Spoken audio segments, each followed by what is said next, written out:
So welcome all. It's a really big pleasure to be in this panel.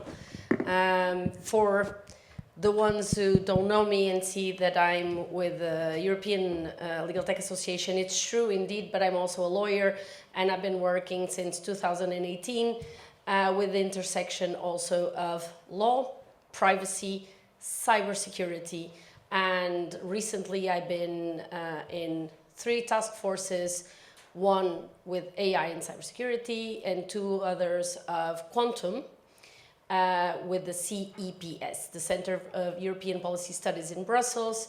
So I have a very deep interest in these matters. I think this is the panel that concludes all the program of everything that we're doing in all these days. We don't need anybody else. But I think indeed the challenges of the future will be the roles of humans, non-humans, the interactions. So we have a very good panel, as you can see. And without further ado, I would like all of them to be able, in their own words, in a quick round, to tell us why are they here today, what do they do, and what they are, in a way, going to talk about. Shell. Thank you very much. I'm Licence de France, and I work within the Gendarmerie Nationale, the French Gendarmerie Nationale, in an AI expertise center dedicated to ensuring that AI systems are integrated into our environment and in an effective and responsible way. Yeah, hi everyone. My name is Abhigyan Dasgupta. You can call me Abhi, that's what I go by. I'm with an organization called Everest Group. Everest Group is an analyst and a market research organization. Amongst the various areas that we look at, trust and safety is one of the things that we definitely look at, especially around how platforms work with different service providers and tech providers in the trust and safety space. Hey guys, my name is Akash. I'm a Chief Digital Officer at TP. I've been with the trust and safety space for the last 10 years. I also look at data services, which includes anything to do with AI safety, AI training. TP is an outsourcing firm, largest outsourcing firm in the world. And we have, I'd say, almost 50,000 people working in trust and safety with us. Hi everyone, my name is Lucille Bach and I'm Chief Trust and Safety Officer at Dailymotion. Dailymotion is a video hosting platform, so I represent platform here. And I wanted to come today because trust and safety, it's no longer, I'm not learning anything to you, but it's no longer a support function. It has become strategic and for the business sustainability. And if we want to support growth scale, we must fundamentally reinvent how we do moderation, and we have to be faster, more scalable, and AI-powered. Very good. And indeed, we've been, the word trust could be one of the words of the 21st century. We are all seeking it, and we were joking in the beginning of the panel saying that when someone tells me, trust me, I immediately don't. But that, in a sense, and talking about the challenges ahead, Akash, we're going to start with you, and also because I think it's one of the core of the rest that we're going to talk about. Why are human reviewers still essential even as AI systems become more advanced? So why are humans? I always think it's very ironic that we still ask why humans, but I will allow this question to continue. Yeah, like I said, right, I think we deal with a lot of Fortune 500 companies. A lot of these are based in Silicon Valley or based in APAC in Europe. We do a lot of their trust and safety work over the last few years. But now in the last 2 to 3 years, we've also started doing a lot of work for their LLM side of things, which is AI training, AI safety. There are 3 or 4 things why I think humans are important. First, from a trust and safety standpoint, it's very well known that context is very important, right? So AI does not necessarily understand context. It is getting better, but I think there are language nuances, there are understanding of the different modalities with video, voice, and data coming together in a screen. That's important. Again, the context is said in what setting is important. It's said in which country that's important. Is it satire or is it abuse? That's important. So humans are important in that context.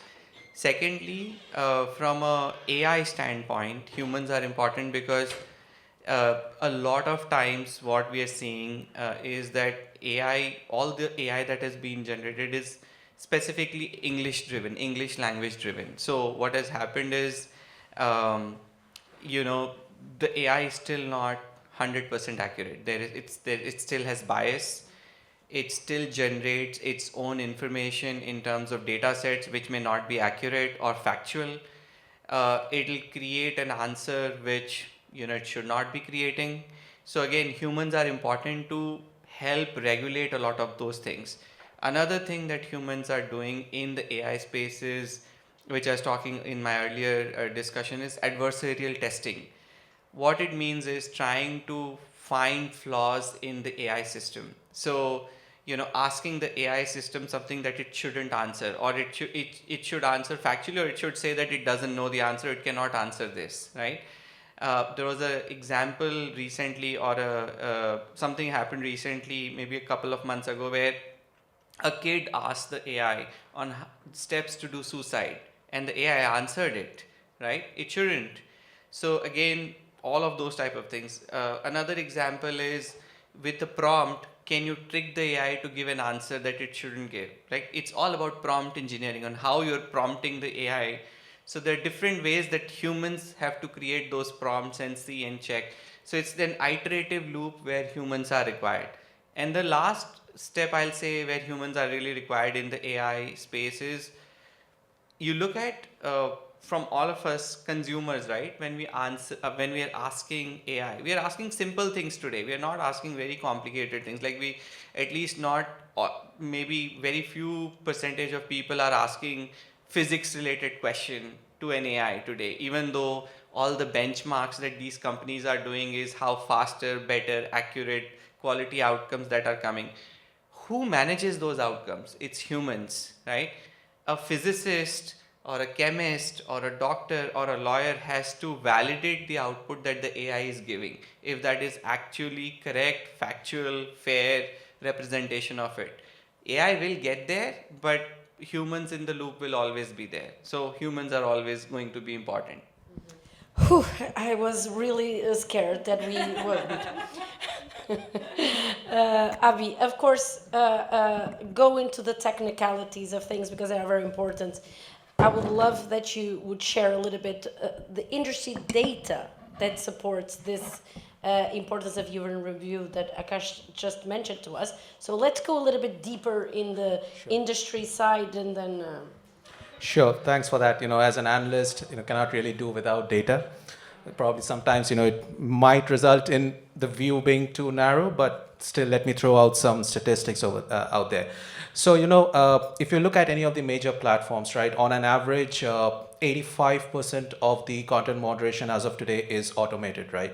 But it's really need to be broken down in terms of what is automated versus what's not. So when you look at what we call as L1 level of content moderation, which is really, the easiest stuff to do, so to speak, which has like which speaks well to a policy, yeah? So, against a policy, it's easier to kind of detect and remove that content. There, yeah, the automation percentages range somewhere between 95 and 99%. But when it comes to medium, high levels of complexity, it drops down to 40%, or in certain cases, even less than 20% of automation, right? So, the rest of the stuff is still being taken care of by humans. And again, just as a statistic, just last year, the amount of money that was spent on human moderation worldwide was $10 billion. So, yeah, I mean, it's not a small amount. And yes, it might not be increasing at the pace at which it was increasing maybe a couple of years back, but it still is. And we have to be aware of the fact that it is, you actually have to measure it against the growth in the content volume, right? Content volume, if you look at just the user-generated content, I mean, that itself was growing like at a rate of 15, somewhere around 15% year on year. And now you throw AI into that mix, and I think the average increase in content volume has gone up to somewhere around 22 to 25% year on year. So against that, yes, it might look like the increasing investment on human moderation is kind of decreasing, so to speak, but it's still increasing, right? And to Akash's point, I think a lot of the efforts that the platforms are putting in is around the safety of AI, right? So when we look at the investments in human involvement or human in the loop in terms of safety of AI, that investment is actually increasing at I would say somewhere between 12 and 15% year on year, right? So it's humongous amount being done.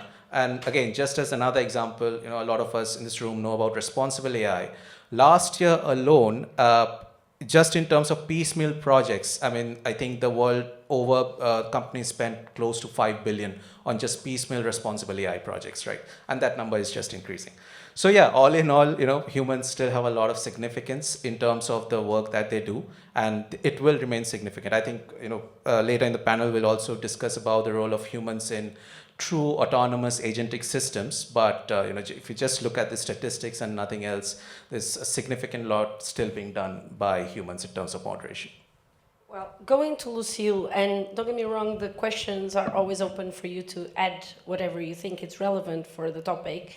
But Lucille, what is the prevalence of AI in content moderation today, in a sense, going now to the perfect flow? As Abby said, the number of content uploaded on the platform every day, it's millions and millions of uploads. So AI is now foundational. We cannot have moderation at scale without AI. But our usage of it varies depending on the use case and the technology. For example, to manage, to prevent copyright infringement or block terrorist content, we rely a lot on fingerprinting solution or data hashes database and hash matching database. And because they are solutions that are extremely efficient, very scalable, and we can automate the decisions there. So yes, we have a lot of automated decisions for these particular use cases. The problem with this is it's only work on only already known content, meaning that it's something that has already been moderated somewhere else or protected by fingerprints. We also use AI-based content recognition, including watermarking or forensics, to detect patterns in the content, such as nudity, violence, or altered content. So here we can already see a limitation because it's strong on the signals, such as the image or the audio or the transcript, but it's weak on the context and the intent behind the content. So yes, we do have limits and challenges. We have false positives, false negatives, and so the complexity is not in building the tools, it's in deciding when to trust them. And so that's why we mostly use also cognitive computing today, but more to for content classification, for queue prioritization, and then all the critical decisions still rely a lot on human decisions because they have the context, they can detect the intent, they can understand the cultural differences, and so that's why everything is still heavily human-driven.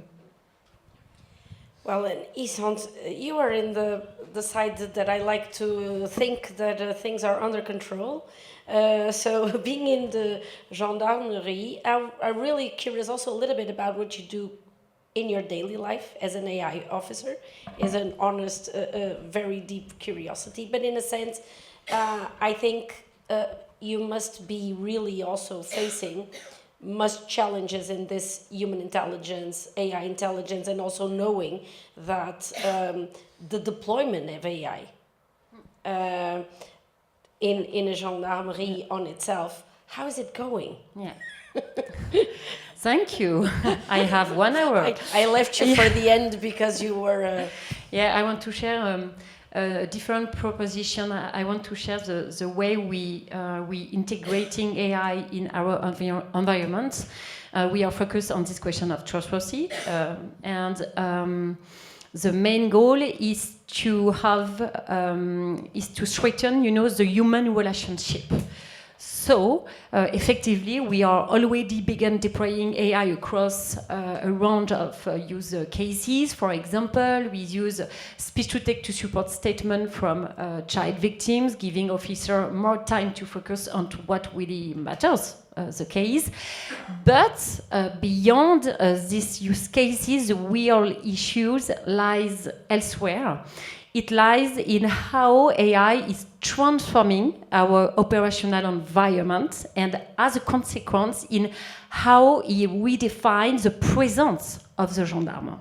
AI does not simply add new capabilities, it reshapes how we operate within a hybrid space that is both physical and digital.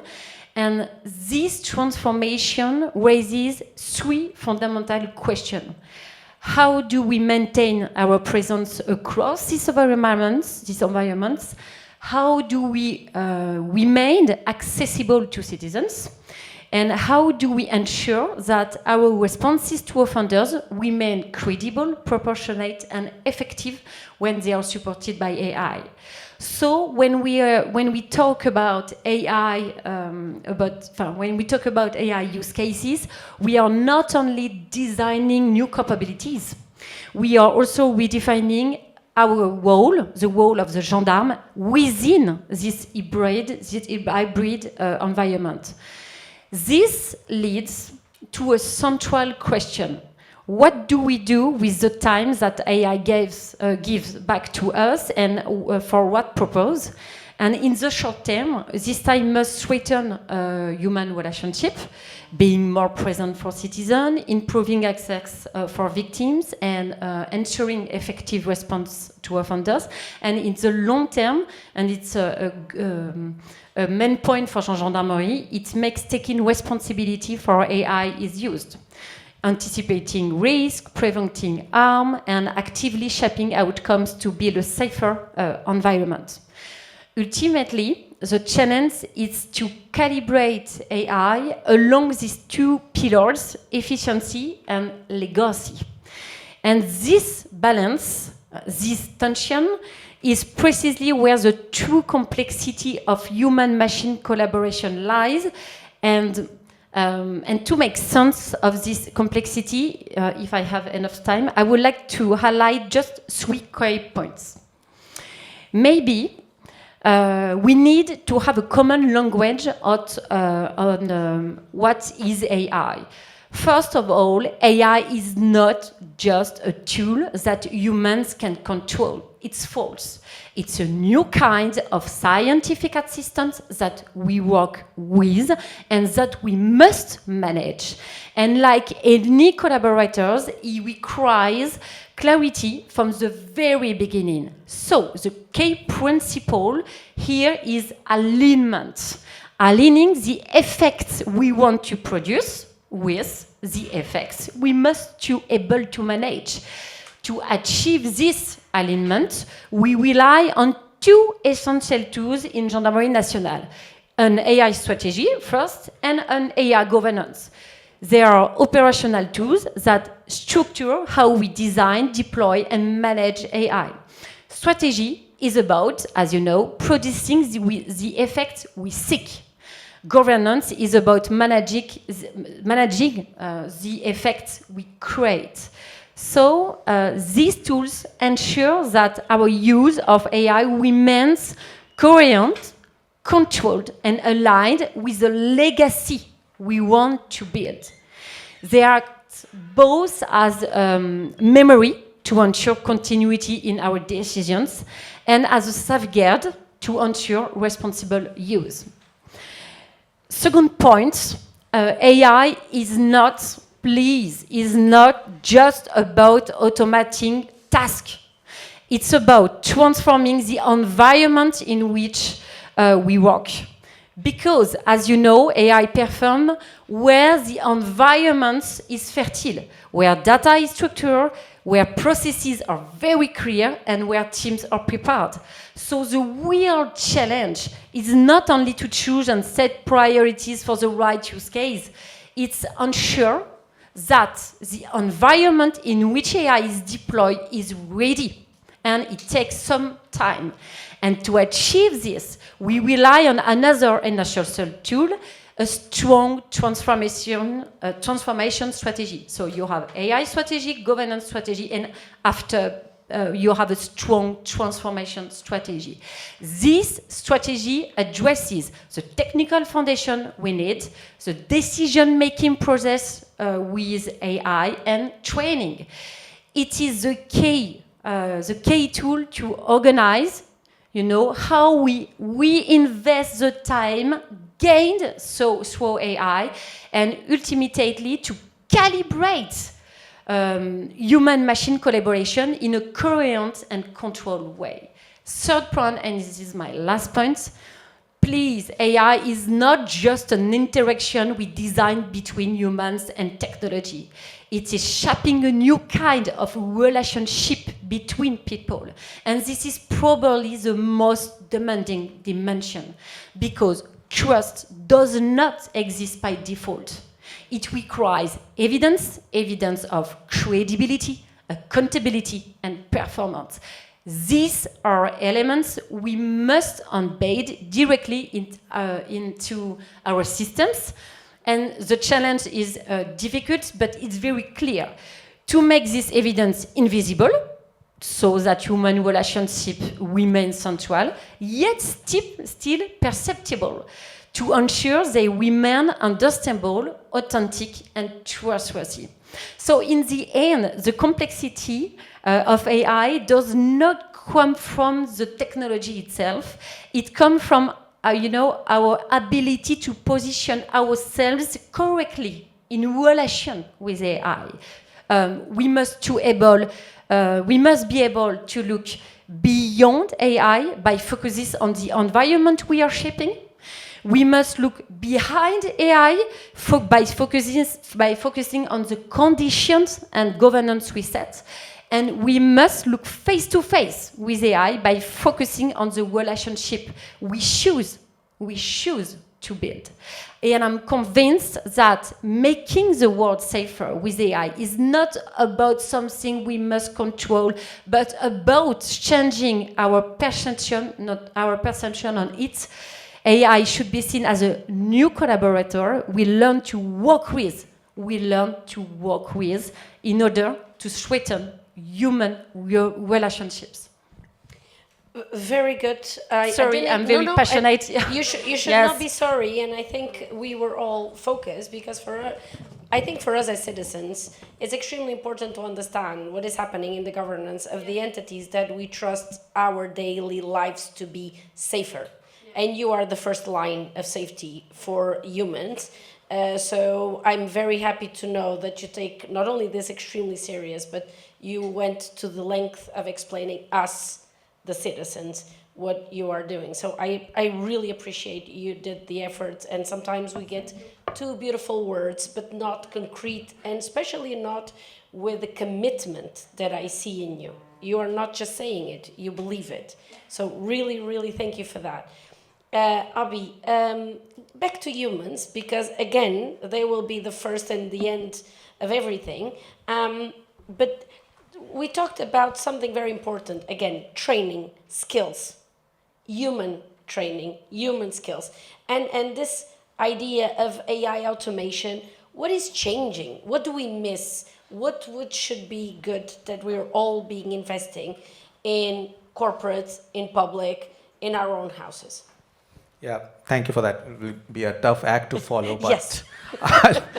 I'll try my best.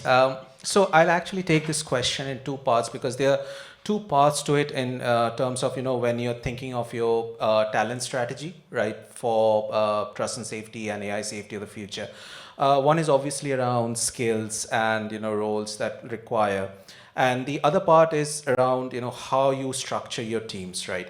So in terms of these skills, obviously some of these skills are coming up as a natural you know outcome of the kind of technology that we see today. So, things around skills in prompt engineering, maybe, or around software design, skills around, domain knowledge. That's a huge thing because you require a lot of domain experts to train the AI in different kind of domains. You require a lot of folks with policy expertise, right? Because gone are the days when you could just write some policies on paper and think, yeah, you have a great policy. Because the AI, obviously, it learns in an iterative manner, so your policies also have to be on top of that. And then there are skills, some of the horizontal skills that we see that have always existed and now are important in the world of trust and safety as well. Things around like, say, risk consulting, risk advisory. I mean, these are skills which are becoming important in the trust and safety space as well. In terms of the team structure, the kind of shift that we see is that, in a typical platform, as of today, or maybe still at least till a year back, more than 50% or somewhere even close to 70% of the people were still engaged in moderation of what we call as, again, L1 or L2 kind of content, right? With all the automation that is there, but that is what they were doing. And then there was a smaller part of the team which were more around specialists, looking at some of the more special use cases which requires policy expertise, escalations, and whatnot. Our own hypothesis, as far as Everest Group is concerned, is that within 5 years, this team structure is probably going to swing towards less than 20% of people looking at the regular moderation, and more than 50% of the people being specialists, right? So what that means is not only change in terms of team structure, but also change in terms of budget, because yeah, I mean, as of today, at least, specialists are not cheap, right? Obviously, you're buying expertise, so you'll have to pay more. So that means that, how you budget in terms of your trust and safety teams, that also would change. But I think all in all, it's a welcome progression, I would say, in the sense that, with AI, you're also evolving to a much higher base in terms of what it means to be a content moderator. I'll add. Yes, because if you would allow me, I'm saving the best for last in a sense, because I want to put you in the hot spot. I'm very terrible. So I'm going to ask a question to Lucille, and then I really want to wrap what they said with your daily challenges, how to make that happen. That is the question for you. But Lucille, how do you decide when AI should make automated decisions versus when content should be escalated to human review? When? How do we do this in the daily practice then? Yeah. So first, we don't take risks, meaning that in case we only use AI when there's certainty, meaning that automated decision, as I said, copyright infringement using the hashing database, we can automate the decision. When we review other types of content or videos or comments, as we know, there can be a specific intention because it's a comment under the video of a minor, maybe. Then we use always human review. And what we do is we say the AI, so we have agents that are specialized. We don't use basic agents trying to find violence or hate or nudity. We have specialized agents because they're way more effective than one global agent trying to find everything and anything. And so with these agents, so we have golden data sets, meaning content that have already been moderated by humans. And we check what the AI, the model, what the decision it should take. And then we take a margin and we say, okay, for everything you're sure it's safe, you can take an automated decision. For everything you're sure is problematic, you can take and censor automatically the content. But for everything in between, you have to put the human in the loop. So it's safer that way. And yes, it means that some of my human moderators still review from time to time a recipe video or a football game, but it's okay. It's part of the job. And at least they have all the gray area we know that all the gray area is reviewed by humans. So you're practicing that human wisdom that say better safe than sorry. Exactly. So I'm very happy to hear that. And Akash, then, as a chief digital officer, that this is your life, so you need to deal with this every single day. What is the hardest parts of it then? Oh, lots of things are hard. Tell us the nightmares. Let me just touch upon each of them. So some data points, right? On the internet, everything has been scraped off by the AI companies or the large, hyperscaler companies. Everything that is there on the internet has already been scraped off. What I mean by scraping off is that the AI already knows that, okay? What the AI doesn't know is, let's say, data that exists in each individual company or the domain specific data that Abhi was talking about, right? So how does a Bank of America works internally? What are their policies? Whatever is not listed publicly, right? Secondly, all of these AI companies want to have their AI give correct, accurate outcomes. So the jobs that we are seeing in the marketplace are data creation, data collection jobs. I'll give you a couple of examples, right? So one example where one of our clients said that they wanted a video, 6-second video of a Southeast Asian person taken from an iPhone, okay? Why? Because they wanted their AI to identify Southeast Asian people accurately, okay? Obviously, you have to take consent, you have to tell them that this is what it's going to be used for, etc., etc., etc. Another example is AI companies want to create podcasts. So we are doing this session.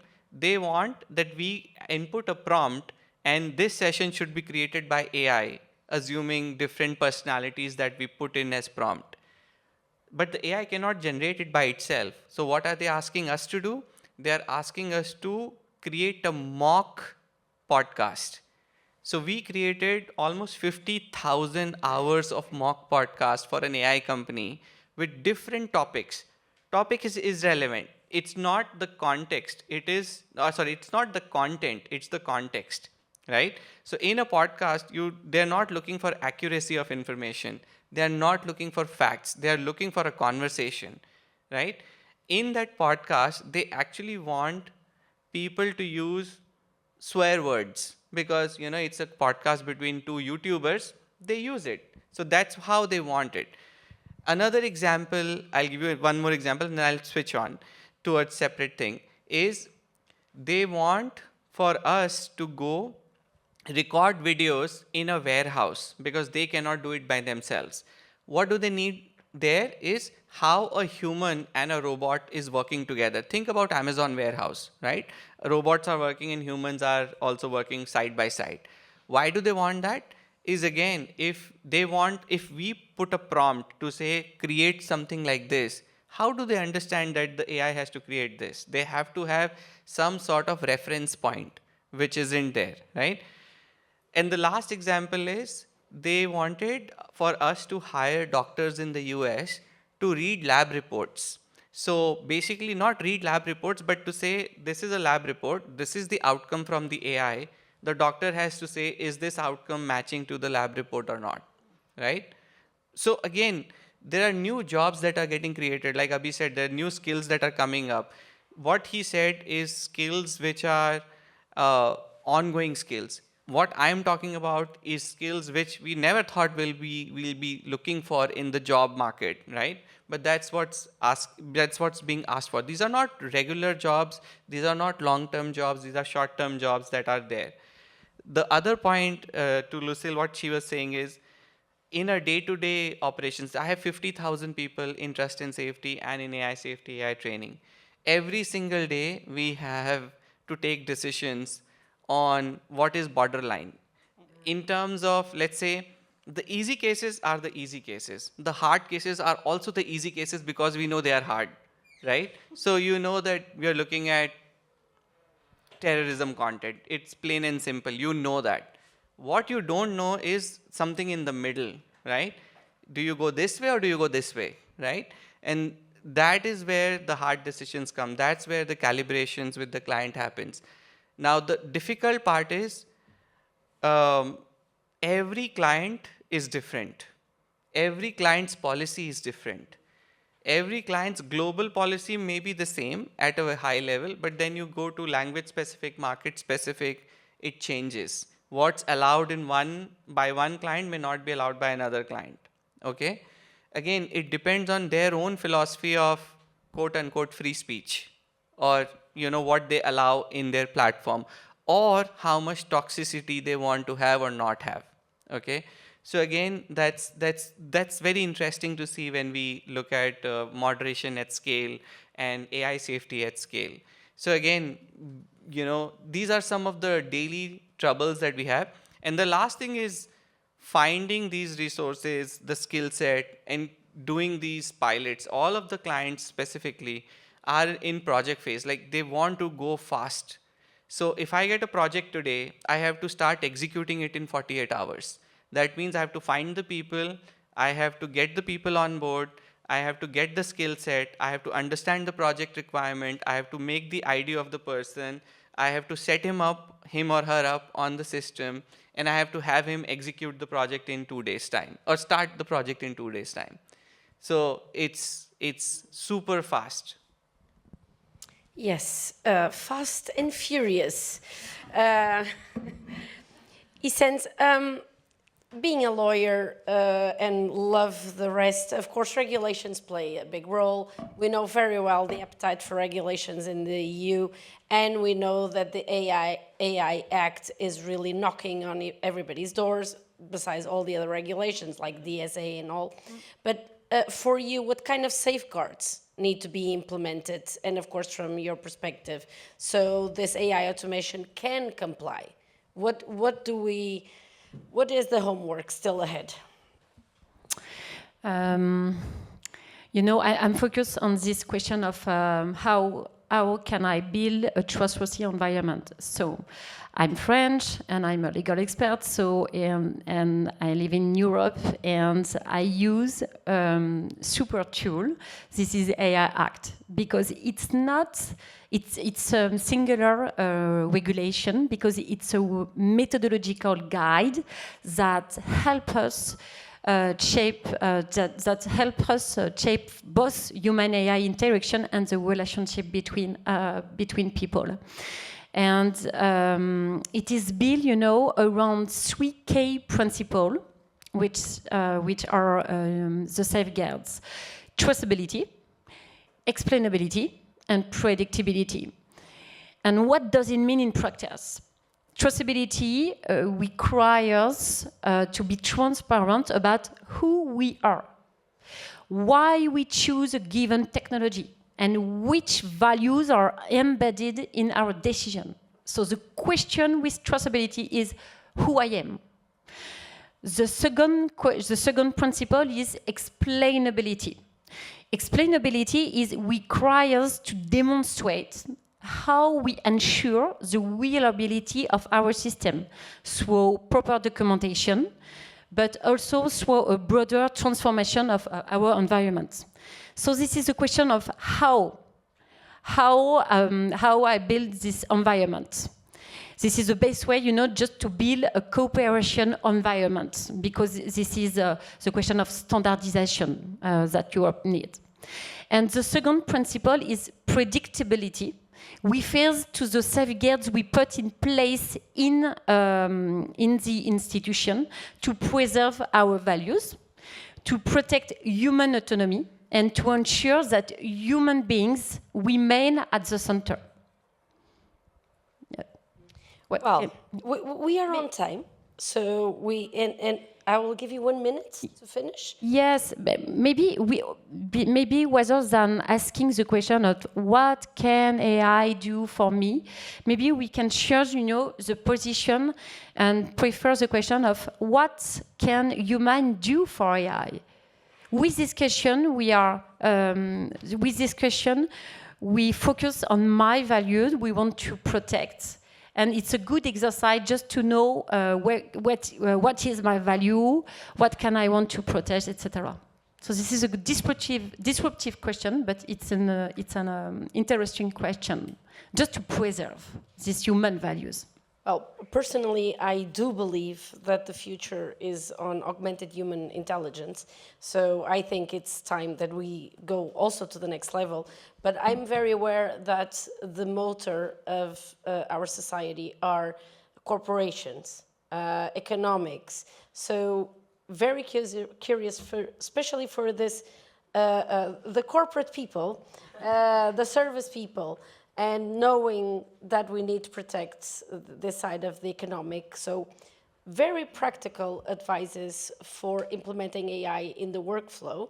And I will be mindful of saying that you have around 1 minute each. So just very practical, what can companies do to start if they didn't, or to really go to the next level? I think I was speaking to someone yesterday, and they made a very valid point that when it comes to trust and safety and AI safety, doing something and doing it wrong is still better than doing nothing. So, I think there is a lot of, we struggle with this question that are we doing the right things, right? Whatever I am doing, is it going to lead to more trouble? But while that's a valid question, but it shouldn't lead to, a situation where you're doing nothing. But I think from a more practical point of view, and this is something that keeps coming up in various conversations, and I see, unfortunately, more and more happening, is that for a lot of people, they have equated governance, whether it's in terms of AI governance or trust and safety governance, they're equating it with regulatory compliance. Please do not do that. Governance is way, way, way beyond compliance. Compliance is just one of the things within governance. And the fun part is that if you actually have a robust governance system, you're going to be compliant any which ways, right? So please think of governance in a way that is literally about how you are running your entire company. And, trust and safety will be a part of that. Obviously, we call safety by design, and yes. So that would be my one thing if you had to take away from this. Very good on time. So you think, Akash, you will do it in 1 minute as well? I think I'll try. I think if you think about what we need for AI, there are generally 3 things that you need. You need chips, you need energy, and you need data, right? Chips and energy you can buy, data you cannot. So when organizations, enterprises are trying to implement AI, I think everyone is running towards implementing that me first. I have to implement. I think that's where they make a mistake, that they want to ensure that their infrastructure data layer is correct, accurate. It's clean. It's something that the AI can work with. That is the one thing that I always advise and consult with my clients, that this is what they need to look at. If you want to implement a small project, it'll be successful. But if you want to implement at a large scale, you'll fail. Lucille, you have the last word. Yeah, I really agree with what I heard. I think that the orchestration matters more than the individual tools. Meaning that the real challenge is not around the technology, it's how you combine them and how you orchestrate them all together, because the value lies in the system, not in the tools. And ultimately, when you have people, you have a hybrid system with technology and people, and that's, to me, is the future, and that's the way to have really something safe. Well, in the last minute, I will tell you that I'm very happy that I had this panel. I think we had such an interesting overview. I know that we're not safe. Life is not safe. I do believe that making a world safer is about all of us. And with that, I'm a firm believer that the humanists will remind everybody else that there's no world without humans, and that everybody will be an element of making the world safer or less safer. And I think nobody can leave this room without feeling the agency that they have personally to make sure that we will go to that kind of world. And thank you so much for listening to us. Thank you.